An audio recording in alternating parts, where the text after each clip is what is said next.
তো আপনি বলবেন যে ইন্ডিয়ানটাও আনেন কেবল, তারপরে ইন্দোরটাও আনেন, দুইটা আমি দেখবো কেমন, ঠিক আছে। তো ওরা অনেক সময় বলতে পারে নাই বা কিছু, তখন আপনি বাইরে থেকে কিনে আনবেন। তো পার্থক্য আপনি দেখলেই বুঝবেন। তো অনেকে লাগায় দেয়, কিন্তু লাগাবেন না, কারণ ইন্দোরটা বা ইন্দোরতে লাগাইলেই মজা, ইন্ডিয়ান লাগাইলে ওই মজাটা পাবেন না। তারপরে ক্লাস কেবলও চেঞ্জ করে ফেলছি, ক্লাস কেবলও ইন্দো, ঠিক আছে। আমি যেখান থেকে করছি ওইখানে ছিল, যার জন্য আমি ওখান থেকে নিছি, আমার বাইরে থেকে কিনতে হয় নাই। একটা জালির মতো থাকে, ওইটা অনেকে বেশিরভাগই অনেকে পরিষ্কার করে। ওইটা পরিষ্কার করলে এই প্রবলেমটা যায় না। প্রবলেমটা যায় কি, মিটারের ভিতরে মানে একটা ক্লিপ আছে, তো ওই ক্লিপটা আপনার খুলে তারপরে ওইটা অকটেন বুস্টার বা অকটেন দিয়ে পরিষ্কার করবেন, তাহলে আপনার এই প্রবলেমটা সলভ হয়ে যাবে। I wake up to a little bit of drool on my pillow, feel like it's gonna be a bad day. Yeah, I'm tired of shit and the coffee ain't hit yet, damn ain't that great. I don't wanna go to work cause my boss is a jerk and I'm not even that paid. I need a change in my life cause I don't feel that. So hey everyone, welcome back to another new video. আশা করি সবাই ভালো আছেন, সুস্থ আছেন, আমিও ভালো আছি, সুস্থ আছি। তো আজকে অনেক একটা ইম্পর্টেন্ট কথা বলবো বাইকের ব্যাপারে। তো আমি অলরেডি আমার বাইকের মাস্টার সার্ভিস করে ফেলছি, ফুল মাস্টার সার্ভিস যেটাকে বলে, তো এটা করে ফেলছি। তো কী কী করলাম, কী কী চেঞ্জ করলাম বাইকের এই 24,000 কিলোতে, তো সেগুলো আপনাদের সাথে আজকে শেয়ার করব। তো আমি একটা সুন্দর জায়গায় যাই, ফাঁকা জায়গায়, তারপরে আপনাদের সাথে আসলে কথা বলছি আমি এটা নিয়ে, ওকে।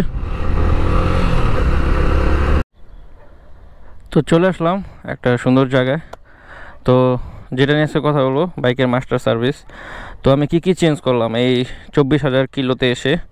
তো আমি ফার্স্ট অফ অল আমি চেঞ্জ করছি প্লাগটা, আমি চেঞ্জ করে ফেলছি, কারণ স্টকের প্লাগ এতদিন ছিল, তো সমস্যা হয় নাই দেখে আমি আর চেঞ্জ করি নাই, কারণ যেহেতু স্টকের, তো এই জন্য আমি চেঞ্জ করি না। কিন্তু এবার আমি চেঞ্জ করে ফেলছি, কোনো সমস্যা হয় নাই, তারপর আমি চেঞ্জ করে ফেলছি, কারণ স্টকেরটা 24,000 কিলো গেল, ঠিক আছে। তারপর চেঞ্জ করছি হলো আমি পিকআপের যে দুইটা তার থাকে, এই দুইটা তার আমি চেঞ্জ করে ফেলছি। অবশ্যই ইন্দোরটা লাগাইছি, ঠিক আছে। অনেকে আছে সার্ভিস সেন্টারে একটা জিনিস খেয়াল করবেন যে ইন্দোরটা মানে ইন্ডিয়ানটা লাগাই দেয়, তো আপনি তখন বলবেন যে না ইন্দোরটা লাগাতে, এবং বলবেন যে ওরা কিন্তু ইন্ডিয়ানটাই ইন্দো বলে লাগাই দেয়, ঠিক আছে। তো আপনি বলবেন যে ইন্ডিয়ানটাও আনেন কেবল, তারপরে ইন্দোরটাও আনেন, দুইটা আমি দেখবো কেমন, ঠিক আছে। তো ওরা অনেক সময় বলতে পারে নাই বা কিছু, তখন আপনি বাইরে থেকে কিনে আনবেন। তো পার্থক্য আপনি দেখলেই বুঝবেন। তো অনেকে লাগায় দেয়, কিন্তু লাগাবেন না, কারণ ইন্দোরটা বা ইন্দোরতে লাগাইলেই মজা, ইন্ডিয়ান লাগাইলে ওই মজাটা পাবেন না। তারপরে ক্লাস কেবলও চেঞ্জ করে ফেলছি, ক্লাস কেবলও ইন্দো, ঠিক আছে। আমি যেখান থেকে করছি ওইখানে ছিল, যার জন্য আমি ওখান থেকে নিছি, আমার বাইরে থেকে কিনতে হয় নাই। তো আর কি চেঞ্জ করে, একদম ইম্পর্টেন্ট একটা জিনিস, আমার বাইকের একটা জিনিস প্রবলেম ছিল, সেটা হলো এই যে তেলের প্রবলেম, তেলের মিটারে প্রবলেম ছিল, যে এক দাগ অল টাইম উঠে থাকতো। তো এই জন্য কিছু ভিডিওতে অনেক মানুষ, যেমন আমি 1 লিটারে কত R15, ঠিক আছে, ওই ভিডিওটা মানে এক দাগ উঠা ছিল, তো অনেকে বলছে যে ভাই তেল ছিল, তারপর আপনার বলছেন তেল নাই। কিন্তু আসলে এটা আমি অনেক ভিডিওতে বলছি, যারা ইন্দো চালায় তারা জানে যে তেলের কারণে আসলে যখন ময়লা জমা যায়, মানে ভিতরে যে মিটারটা আছে, তো এটার ভিতরে যখন ময়লা জমা যায় তখন এক দাগ উঠে থাকে, যখন আবার ক্লিন করে তখন আবার মানে ঠিক হয়ে যায়। তো আমারটা আমি ক্লিন করি নাই দেখে ঠিক হয় নাই, ঠিক আছে। আবার ক্লিন করলেও কয়দিন পর অমন হয়ে যায়, কারণ আমাদের দেশের তেল খারাপ, এই জন্য এটা অনেক ইম্পর্টেন্ট একটা জিনিস, ঠিক আছে। যে এখন দেখেন এখন ঠিক আছে, এই যে এখন বলতেছে তেল নাই উঠতেছে, এটা আমি তেল বেশি ভরি নাই, কারণ আপনাদের দেখানোর জন্য, এই জন্য আমি ভরি নাই। মিটারটা পরিষ্কার করে যারা, ওর করলেও কিন্তু হয় না। আমি আপনাদের বলে দিই, বেশিরভাগ মানুষ বলে কি যে ভিতরে যে মিটারটা থাকে, ঠিক আছে, ফুয়েল মিটারটা, তো ওইটা চেঞ্জ করতে, এটা নষ্ট হয়ে গেছে, কিন্তু করবেন না। আমি বলি এটা কি করবেন, এটা যে আপনাদের একটা জালির মতো থাকে, ওইটা অনেকে বেশিরভাগই অনেকে পরিষ্কার করে, ওইটা পরিষ্কার করলে এই প্রবলেমটা যায় না। প্রবলেমটা যায় কি, মিটারের ভিতরে মানে একটা ক্লিপ আছে, তো ওই ক্লিপটা আপনার খুলে তারপরে ওইটা অকটেন বুস্টার বা অকটেন দিয়ে পরিষ্কার করবেন, তাহলে আপনার এই প্রবলেমটা সলভ হয়ে যাবে। এবার আমি দেখছি, ঠিক আছে, আমার সার্ভিসিংয়ের সময় আমি কিছু ফুটেজ নিয়েছি, ঠিক আছে, সার্ভিসিংয়ের, ওইটা আমি অ্যাড করে দিব এখানে, ওকে।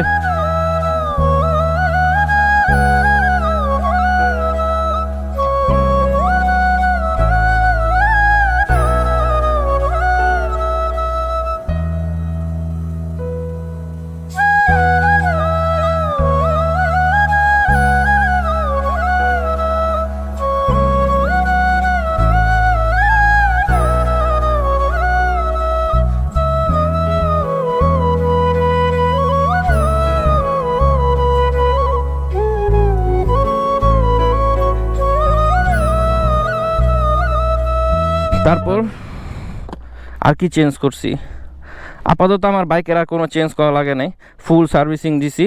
তো এখন বাইক পুরা ফুল ওকে, এখন কোন জায়গায় ট্যুর দিলেও ভালো লাগবে, ও বোরিং লাগবে না, ঠিক আছে। ও আর আরেকটা জিনিস চেঞ্জ করছি, সেটা হলো এই যে পানি, কুলিং ওয়াটারের যে পানিটা থাকে ওই ওয়াটারটা চেঞ্জ করছি, ঠিক আছে। এটা চেঞ্জ করতেই হবে। তো এখন বাইক ফুল ওকে। তারপরে বল রেসারটা জাস্ট, আমারটা তো ওয়াশেবল ফাইটুর, তো এটা খুলে জাস্ট একটু ক্লিন করে আবার লাগাই দিছে, কারণ নষ্ট হয়নি। তো এটাই আমার মানে বাইকের এখন বেশিরভাগ যারা ইন্দো চালায় বা আমরা চালাই, ইন্ডিয়ান চালাইলে ওই প্রবলেমটা বেশি হয়, বাট ইন্দোতে আমি দেখছি এই প্রবলেমগুলো বেশি হয়, ঠিক আছে। তো এই জিনিসটা ঠিক করতে পারছি, এটা আমার সবচেয়ে জরুরি ছিল। তো এটা ঠিক করতে পারছি, এটাই অনেক। বেশিরভাগ মানুষ আপনার সার্ভিস সেন্টার একটা কী করে, যে ফুয়েল পাম্পটা খুলে বলে নষ্ট হয়ে গেছে, তো চেঞ্জ করতে হয়, কিচ্ছু করার নেই ভাই, ঠিক আছে। কিন্তু এটা করবে না, এটার ভিতরে দেখবেন এত বড় একটা জিনিস না, তো মাঝখানে একটা ক্লিপ থাকে, তো ওই ক্লিপটা খুলে একটা গোল জিনিসের মতো থাকে, ওইটা আমি আসলে ভিডিও করা আমার হয়নি আসলে। তো ওই গোল ক্লিপটা অকটেন দেওয়া পরিষ্কার করবেন, বা অকটেন বুস্টার দিয়ে যদি পরিষ্কার করেন, তাইলেও মানে এই প্রবলেমটা ঠিক হয়ে যাবে। এই দেখেন এখন ঠিক হয়ে গেছে আমার প্রবলেম, ঠিক। তো অনেক ভিডিওতে আছে যে এক দাগ ওইটা আসিল, ওইটা আসিল যে ওই যে 1 লিটারে কত কিলো যে R15, এই ভিডিওটা করার সময় 1 লিটার উঠে আসছিল। তো তখন অনেকেই বলছে ভাই তেল আছে, ভাই মিথ্যাটা বলছে। তো আসলে এটা মিথ্যা না, ওইটা যারা ইন্দো চালায় তারা জানে ভাই, ঠিক আছে, যে 1 লিটারে মানে এই তেলের প্রবলেমটা একটা উঠে থাকে। কিছুদিন আগে তো আমার এই মানে 4-5 দিন আগে তো 2টা উঠে থাকতো, তেল না থাকলেও 2টা উঠে থাকতো, মানে অনেক ময়লা জমে গেছিলো এই জন্য। তো এখন ঠিক করছি, এখন ক্লিন করছি, এখন পুরা ঠিক মাখন বাইক। তো আসেন বাইক রাইড করতে করতে একটু কথা বলি। প্লেসটা সুন্দর, আর অত রোদও নেই আজকে, তো যার কারণে বেশি ভালো লাগতেছে। তো এখন টান দিলেই মাখন, কারণ সব ভুলেই গেছি আমি, আরও এয়ার ফিল্টার চেঞ্জ করছি, ইন্দোরটা লাগাইছি, মানে আমি যাই চেঞ্জ করছি সব ইন্দো। এয়ার ফিল্টারটাও চেঞ্জ করছি, কারণ এয়ার ফিল্টার প্রচুর ময়লা হয়ে গেছিলো, কারণ আমি লাস্ট সার্ভিসিং দিয়েছিলাম হলো ডিসেম্বরে, তা এখন হলো 6 মাস আগে মাস্টার সার্ভিস দিয়েছিলাম। তো এখন পুরা ভাই মাখন, টান দিলেই এখন মনে হইতেছে আবার নতুন বাইক, শোরুমতে মাত্র বের করে আনছে এমন মনে হইতেছে।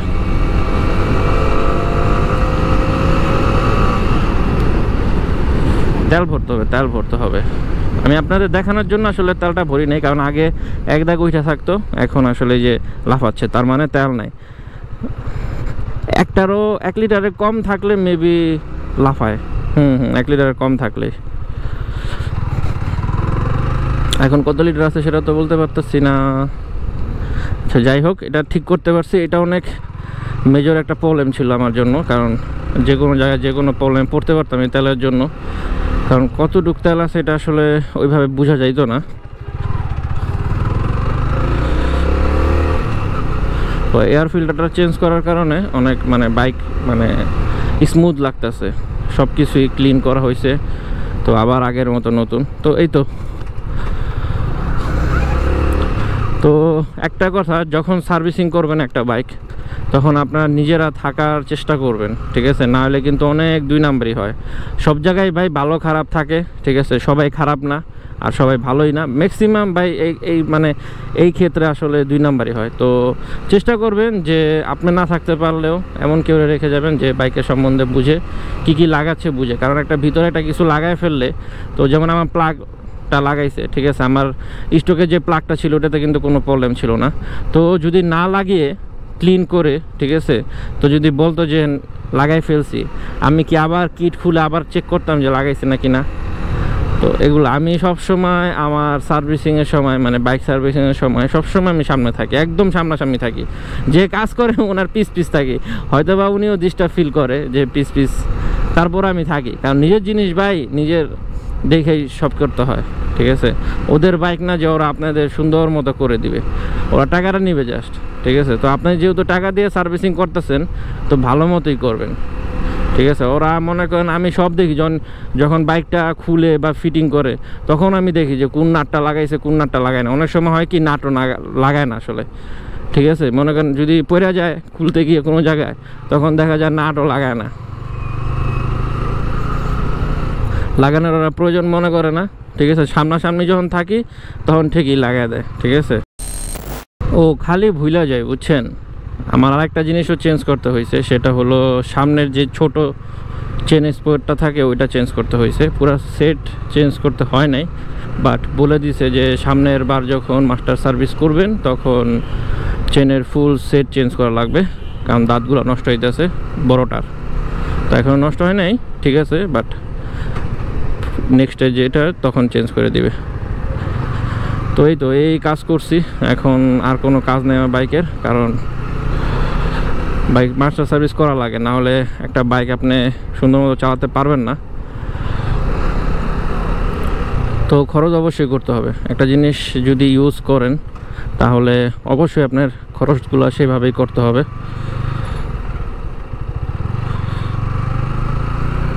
এমন করেছে কে? ও সামনে রিক্সাওয়ালা সাইড দিব না। তো যেটা বললাম সেগুলাই আসলে মেনে আসলে একটা মাস্টার সার্ভিস করবেন, অবশ্যই আপনি থাকার ট্রাই করবেন, তাহলে সবচেয়ে বেশি বেটার হবে। তাহলে মাস্টার সার্ভিসটা ওরাও সুন্দর করে দিবে, না থাকলে আসলে ওরাও গুরুত্ব দিবে না, কারণ বাইকটা ওদের না, ঠিক আছে, বাইকটা হইলো আপনার। সো আপনি যেভাবে আপনার জিনিসটা গুরুত্ব দিবেন ওরা ওইভাবে দিবে না আসলে। মসজিদটা অনেক সুন্দর, অনেক মিরপুর ডিওএইচএসের অনেক আগে থেকে আসলে ভালো লাগে এটা।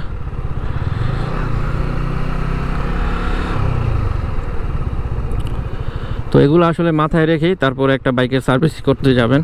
তো আমি যখন বাইক সার্ভিসিং করি তখন আরেকটা আমার মতো সেম, ওইটা মেবি ব্লু কালার বাইক, তো ওইটা সার্ভিসিং দিতে আসছিল ভার্সন 3, ঠিক আছে।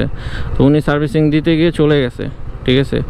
এখন দোষটা কিন্তু ওনাদেরই, ঠিক আছে। যেমন আমি ওনার 5-10 মিনিট আগে আসি দিয়ে কী হয়েছে, ওনার বাইকটাও মানে সার্ভিসিং করতে আসছে, আমার বাইকটাও সার্ভিসিং করতে আসছে। তো ঈদের পর লোকজন কম, ঠিক আছে। তো ওনার বাইক উনি দিয়ে চলে গেছে, ওনার বাইকটা কিন্তু ধরেও নাই ভাই, একটু ধরে নাই, ঠিক আছে। মানে আমারটাই সার্ভিসিং করলো ফুল, ঠিক আছে, কিন্তু ওনারটা একটু ধরে নাই। ওনারটা মেবি আমারটা করার পর ধরবে, কিন্তু যদি লোক থাকতো বা উনি সামনে থাকতো তাহলে হয়তো বা আরেকজন